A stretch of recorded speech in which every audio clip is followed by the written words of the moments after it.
নমস্কাৰ হেলেম ৰাজহ চক্ৰ বিষয়া কাৰ্যালয়ৰ পৰা আপোনাক স্বাগতম জনাইছোঁ। আজি এয়া চাওক কিমান ভিৰ, ৰাজহ চক্ৰ বিষয়াৰ অফিচত সম্পূৰ্ণ ভিৰ চলি আছে, মানুহ আহিছে, জমা হৈছে। সকলোৰে এটাই চিন্তা BTR। আচলতে অনাবড়ো বহুত গাঁও BTRত অন্তৰ্ভুক্ত কৰি দিছে আৰু কিছুমান বড়ো লোকক BTRত অন্তৰ্ভুক্ত কৰা নাই। তাৰ শুনানিৰ বাবে আহি সকলোবোৰ উপস্থিত হৈছে। যিসকল অনাবড়ো গাঁও ইয়াত সোমাইছে তেওঁলোকৰ বৃহৎ চিন্তা, আৰু যিসকল নাই সোমোৱা তেওঁলোকৰো চিন্তা সোমাবৰ কাৰণে আৰু সোমোৱাবিলাক ওলাবৰ কাৰণে। আচলতে চৰকাৰে ভুল কৰিছে, নে কোনো স্থানীয় প্ৰশাসনে বা কোনে কি কৰিছে নাজানো। আচলতে মানুহক আভুৱা ভৰাই দিছে, হাৰাশাস্তি কৰিছে।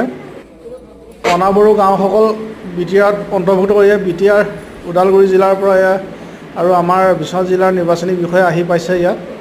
আহি তেওঁলোকে শুনানি গ্ৰহণ কৰিব। এই শুনানিৰ অন্তত সকলোৱে গম পাব আৰু কি হৈছে কি নাই।